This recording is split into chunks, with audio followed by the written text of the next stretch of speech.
Painting करने वाली बहू। शीतल दिल्ली यूनिवर्सिटी में अपना दाखिला करवाती है और साथ साथ पेंटिंग की क्लासेस भी ज्वाइन कर लेती है। मोहित भी उसी यूनिवर्सिटी में पढ़ता है। शीतल का मन पढ़ाई से ज्यादा पेंटिंग में लगता है, इसीलिए वो दिन भर पेंटिंग सी करती रहती है और अपनी बनाई हुई पेंटिंग अपने दोस्तों को गिफ्ट किया करती है। एक रोज मोहित के पास अपने बेस्ट फ्रेंड को उसके बर्थडे पर देने के लिए गिफ्ट के पैसे नहीं थे। तब वो सोचता है, क्यों ना शीतल से बात करूं, वो तो ऐसे भी पेंटिंग बनाती रहती है अपनी प्रैक्टिस के लिए, तो उसी से रोहित की पिक्चर बनवा लेता हूँ। बिना पैसे के काम भी हो जाएगा और रोहित को अच्छा भी लगेगा। मोहित शीतल के पास जाता है और उससे पेंटिंग बनाने को कहता है। क्यों नहीं, पेंटिंग्स बनाना तो मुझे बहुत पसंद है, मैं तुम्हारे दोस्त की पेंटिंग जरूर बनाऊंगी। शीतल रोहित की पेंटिंग बहुत मेहनत से बनाती है और मोहित को दे देती है। थैंक यू शीतल, तुमने मेरी बहुत बड़ी प्रॉब्लम सॉल्व कर दी। एक अनजाने लड़के की तुमने मदद की। Can we be friends now? Why not? Sheetal और मोहित में दोस्ती हो जाती है। मोहित रोहित के बर्थडे पर उसे पेंटिंग गिफ्ट करता है और रोहित को वो पेंटिंग बहुत पसंद आती है। दोस्त, ये मेरे बर्थडे का आज तक का सबसे लजीज तोहफा है। I like it most. Thank you यार। इधर शीतल और मोहित की दोस्ती गहरी होती जाती है। दोनों रोज मिलने लगते हैं और ज्यादा से ज्यादा वक्त एक दूसरे के साथ बिताने लगते हैं। एक दिन शीतल का मुंह लटका हुआ रहता है तो मोहित पूछता है, क्या हुआ शीतल, आज इतनी उदास क्यों हो? मुझे नहीं बताओगी? क्या बताऊं यार, वो मुझे ना नोएडा जाना है। इंडिया के बाहर से कुछ लोग पेंटिंग का सेमिनार करवाने आए हुए हैं और कुछ अलग सिखाने भी। मुझे उनकी क्लास अटेंड करनी है, लेकिन कैसे जाऊंगी? एक वीक तक रेगुलर पब्लिक ट्रांसपोर्ट से गई तो लेट हो जाऊंगी। समझ में ही नहीं आ रहा क्या करूं। बस इतनी सी बात है, मैं किस लिए हूँ, मैं तुम्हें रोज अपनी बाइक से छोड़ आऊंगा। अब तो हंस दो। Thank you. मोहित रोज शीतल को नोएडा क्लास अटेंड करने के लिए लेकर जाता है और जब तक उसकी क्लास चलती है वो बाहर ही वेट करता रहता है। क्लास ओवर होने के बाद वो उसे उसके घर छोड़ाता है। इसी तरह दोनों फाइनल ईयर में आ जाते हैं। धीरे धीरे दोनों को ये एहसास होने लगता है कि दोनों एक दूसरे के बिना नहीं रह सकते। शीतल, आई लव यू, तुम मुझे बहुत पसंद हो। आई लव यू टू मोहित। दोनों रिलेशनशिप में आ जाते हैं और देखते देखते उनकी पढ़ाई भी पूरी हो जाती है। मोहित को एक अच्छी जॉब मिल जाती है और वो शीतल को शादी के लिए प्रपोज करता है। शीतल, अब हमें शादी कर लेनी चाहिए। लेकिन मैं पेंटिंग नहीं छोड़ सकती मोहित, मैं अपना काम चालू रखूंगी और पेंटिंग बनाकर सेल भी करती रहूंगी। अगर तुम पेंटिंग करती रहोगी तो घर का काम कौन करेगा? घर कौन संभालेगा? देखो, घर के काम तो मुझे ज्यादा आते नहीं, लेकिन जितना आता है मैं कर लूंगी। कॉलेज के साथ भी तो पेंटिंग किया करती थी, लेकिन मैं अपना पैशन नहीं छोड़ूंगी। हम मेड भी तो रख सकते हैं ना? अच्छा, मेड, तो वो घर के काम करेगी और मेरा ख्याल कौन रखेगा?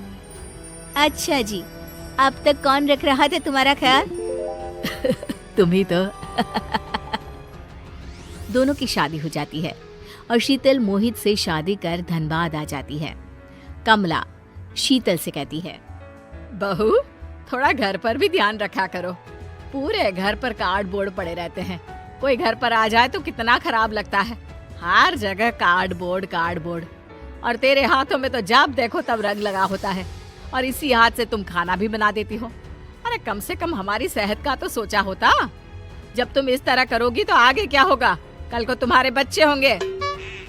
मम्मी जी, अब से मैं ध्यान रखूंगी। बेटा, मैं तेरे भले के लिए ही कहती हूँ। शीतल जब देखो पेंटिंग बनाती रहती है। घर पर ही छोटा सा दुकान खोल लेती है और ऑर्डर्स लेना चालू कर देती है। जगह जगह स्टॉल्स भी लगाती है और धीरे धीरे धनबाद में शीतल की पहचान बन जाती है। लोग उसे जानने लगते हैं। शीतल अब मोहित को भी ज्यादा वक्त नहीं दे पाती है। एक रोज मोहित शीतल से कहता है, शीतल चलो ना, आज मूवी चलते हैं। बहुत दिन हो गए हम दोनों साथ कहीं नहीं गए।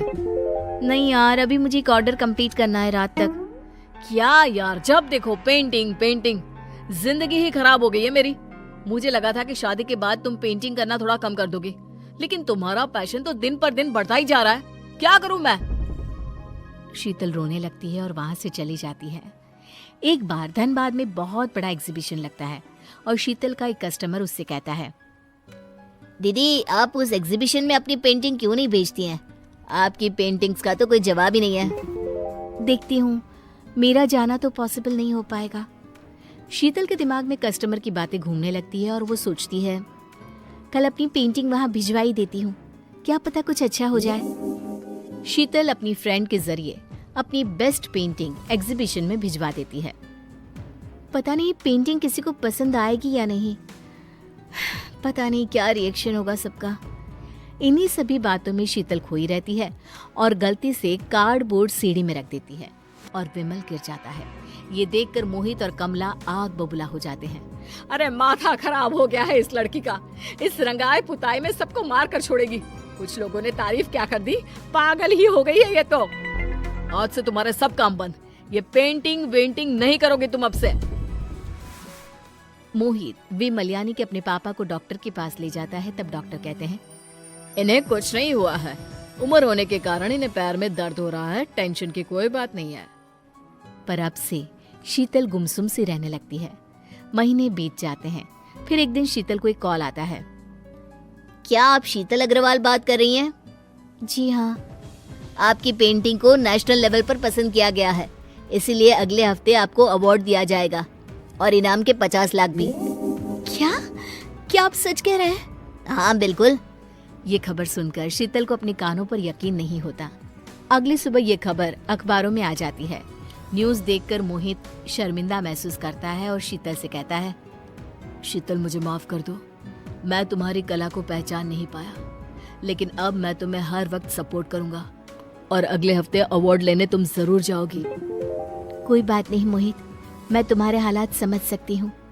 मोहित शीतल को अवार्ड दिलाने ले जाता है और इनाम के पैसे से शीतल अपना बहुत बड़ा दुकान खोल लेती है। अब मोहित भी शीतल के साथ उसकी दुकान पर बैठा करता है।